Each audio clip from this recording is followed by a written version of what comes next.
ഈശോയിൽ പ്രിയം നിറഞ്ഞവരെ, 50 നോയമ്പിൻ്റെ ദിനങ്ങളിലൂടെ നമ്മൾ കടന്നു പോകുമ്പോൾ യോഹന്നാൻ്റെ 1-ാം ലേഖനം 2-ാം അധ്യായം 15, 16, 17 വാക്യങ്ങളെ നമുക്ക് ഈ 50 നോയമ്പിൻ്റെ ഓരോ ദിനവും നമുക്ക് ധ്യാന വിഷയമാക്കാം.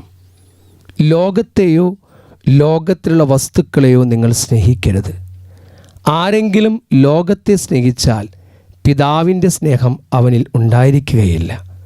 എന്തെന്നാൽ ജഡത്തിൻ്റെ ദുരാശ, കണ്ണുകളുടെ ദുരാശ, ജീവിതത്തിൻ്റെ അഹന്ത, ഇങ്ങനെ ലോകത്തിലുള്ളതൊന്നും പിതാവിൻ്റെതല്ല, പ്രത്യുത ലോകത്തിൻ്റെതാണ്.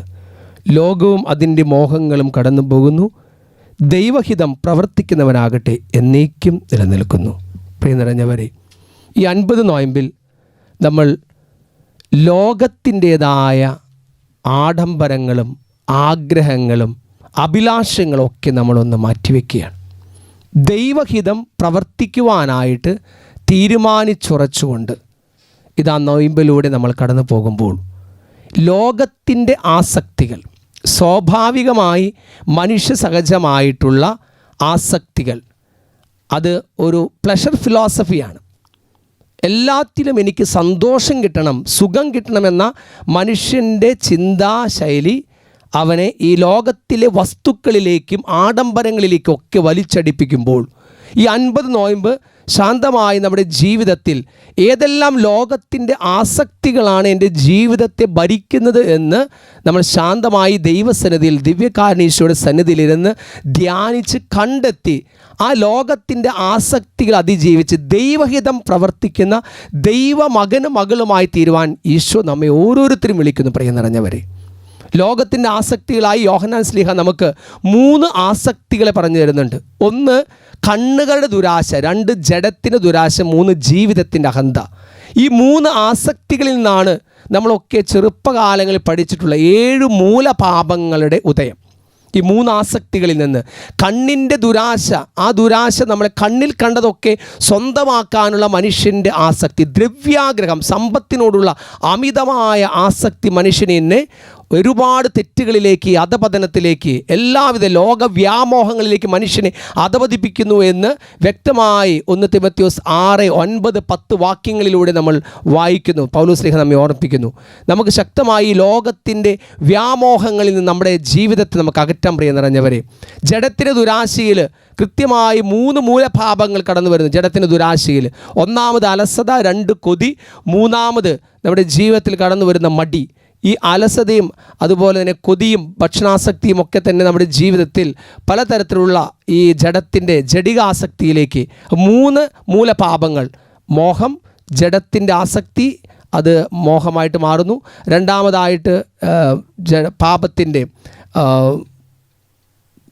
ഭക്ഷണത്തിൻ്റെ ആസക്തി, ഭക്ഷണാസക്തിയിൽ കൊതി വരുന്നു. 3 അലസത, മടി. ഈ 3 മൂലപാപങ്ങൾ നമുക്ക് ശക്തമായിട്ട് നമുക്ക് ധ്യാനിക്കാം നമ്മുടെ ജീവിതത്തിൽ. ഇതിലേത് മൂലപാപമാണ് ഈ പറയുന്ന ജഡത്തിൻ്റെ ആസക്തിയായിട്ട് എൻ്റെ ജീവിതത്തിൽ കടന്നു വന്നിട്ടുള്ളത്?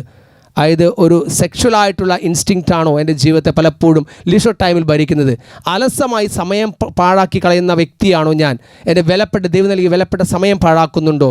അതുപോലെ ഭക്ഷണത്തോട് എനിക്ക് അമിതമായ ആസക്തിയുണ്ടോ എന്ന് ധ്യാനിച്ചുകൊണ്ട് നമുക്ക് ലോകവ്യാമോഹങ്ങളിൽ നമ്മുടെ ജീവിതത്തെ നമുക്ക് പുറത്ത് കടത്താം. അതുപോലെ ജീവിതത്തിൻ്റെ അഹന്തയിൽ 3 മൂലപാപങ്ങൾ വരുന്നു. അഹങ്കാരം, അസൂയ, കോപം എന്നീ 3 മൂലപാപങ്ങൾ. അഹങ്കാരം, എന്നിൽ ഞാനെന്ന ഭാവം. അസൂയ, അവരുടെ വളർച്ചയിൽ എനിക്ക് അസ്വസ്ഥതയുണ്ടോ? അതുപോലെ കോപം, അനാവശ്യമായി അനിയന്ത്രിതമായി കോപിക്കുന്ന വ്യക്തിയാണോ? അങ്ങനെ 7 മൂലപാപം, 3 ആസക്തിയിൽ നിന്നും 7 മൂലപാപങ്ങളെ ദിവ്യകാരുണ്യയുടെ മുമ്പിൽ ഇരുന്ന് ധ്യാനിച്ചുകൊണ്ട് നമുക്ക് ആത്മാർത്ഥമായിട്ട് നമ്മുടെ ജീവിതത്തെ ഈ ഒരു തിന്മയുടെ, ഈ ഒരു ലോകത്തിൻ്റെ വ്യാമോഹങ്ങളിൽ നിന്ന് പുറത്ത് കടന്നുകൊണ്ട് ദൈവഹിതം നിറവേറ്റുന്ന മക്കളായി കർത്താവേ നീ ഞങ്ങളെ രൂപാന്തരപ്പെടുത്തണമേ എന്ന് ആത്മാർത്ഥമായി തമ്പുരാനെ നമുക്ക് പ്രാർത്ഥിക്കാം. എല്ലാവരും സ്തുതിച്ച് പ്രാർത്ഥിക്കുക. യേശുവേ നന്ദി, യേശുവേ സ്തുതി, യേശുവേ സ്തോത്രം, യേശുവേ മഹത്വം. ഹാലലുയ, ഹാലലുയ, ഹാലലുയ. ഈശോയെ അങ്ങയുടെ സന്നിധിയിൽ ഇരുന്നു കൊണ്ട് ഞങ്ങളുടെ ജീവിതത്തെ ധ്യാനിക്കുവാനായിട്ട് നീ ഞങ്ങളെ സഹായിക്കണമേ. ലോകവ്യാമോഹങ്ങൾക്ക് അടിമപ്പെട്ട് ഞങ്ങളുടെ ജീവിതത്തെ ഇതാ തിന്മയുടെ, പാപത്തിൻ്റെ നാശകരമായ അവസ്ഥയിലേക്ക് തള്ളിയിടുന്ന ഒരുപാട് അനുഭവങ്ങളിലൂടെ ഇന്ന് ലോകത്തിലെ ഇതാ ഞങ്ങളുടെ ചുറ്റുപാടും കടന്നു പോകുമ്പോൾ ഈശോയെ ഞങ്ങളുടെ ജീവിതത്തെ ധ്യാനിക്കുവാൻ, ഈ ലോകവ്യാമോഹങ്ങളിൽ നിന്നൊക്കെ ഞങ്ങളുടെ ജീവിതത്തെ ഒന്ന് സ്വതന്ത്രമാക്കുവാൻ, ശുദ്ധീകരിക്കുവാൻ കൃപ നൽകണമേ. ദിവ്യകാരുണ്യ ഞങ്ങളുടെ പ്രകാശം കൊണ്ട് ഞങ്ങളുടെ ജീവിതങ്ങളെ അങ്ങ് നിറയ്ക്കണമേ. അങ്ങയുടെ പ്രകാശം ഞങ്ങളുടെ ഹൃദയത്തിലേക്ക്, ജീവിതത്തിലേക്ക് കടന്നു വരട്ടെ. ഞങ്ങളുടെ ജീവിതത്തിലുടനീളം അങ്ങയുടെ കൃപയും അനുഗ്രഹവും സ്വന്തമാക്കുവാൻ ഞങ്ങളെ സഹായിക്കണമേ. ഹല്ലേലൂയ. യേശുവേ നന്ദി, യേശുവേ സ്തുതി, യേശുവേ സ്തുതി. അങ്ങയുടെ തിരുരക്തത്താൽ ശിരസ് മുതൽ പാദം വരെ ഞങ്ങളെ കഴുകി വിശുദ്ധീകരിച്ച് എല്ലാ ലോകവ്യാമോഹങ്ങളും ഞങ്ങളെ മോചിപ്പിച്ചുകൊണ്ട് ദൈവഹിതം നിറവേറ്റുന്ന ഈശോയെ പോലെ ഇതാ പിതാവിൻ്റെ ഇഷ്ടം നിറവേറട്ടെ, എൻ്റെ ഇഷ്ടമല്ല അങ്ങയുടെ ഹിതം നിറവേറട്ടെ എന്ന് പറഞ്ഞ് ഞങ്ങളുടെ ജീവിതത്തിൻ്റെ ഏതൊരവസ്ഥകളും പിതാവിൻ്റെ ഹിതത്തോട് ചേർന്ന് നിൽക്കുവാനായിട്ട് ഞങ്ങൾ ഓരോരുത്തരെയും ഈശോയെ നീ സഹായിച്ചാലും അനുഗ്രഹിച്ചാലും. ഹല്ലേലൂയ, ഹല്ലേലൂയ, ഹല്ലേലൂയ. യേശുവേ നൽകണമേ, വിശുദ്ധി നൽകണമേ, അശുദ്ധി നീക്കണമേ, വിശുദ്ധി നൽകണമേ, ആത്മാവാൻ നിറച്ചെന്നെ സാക്ഷിയാക്കണമേ, ആത്മാവാൻ നിറച്ചെന്നെ സാക്ഷിയാക്കണമേ, അശുദ്ധി നീക്കണമേ, വിശുദ്ധി നൽകണമേ, അശുദ്ധി നീക്കണമേ, വിശുദ്ധി നൽകണമേ, ആത്മാവാൽ നിറച്ചെന്നെ സാക്ഷിയാക്കണമേ, ആത്മാവാൽ നിറച്ചെന്നെ സാക്ഷിയാക്കണമേ. ഹല്ലേലൂയ, ഹല്ലേലൂയ, ഹല്ലേലൂയ,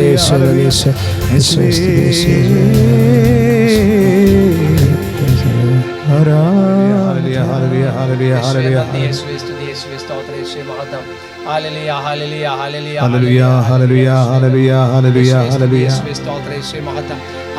ആരാധന, ആരാധന യേശുവേ, ആരാധന.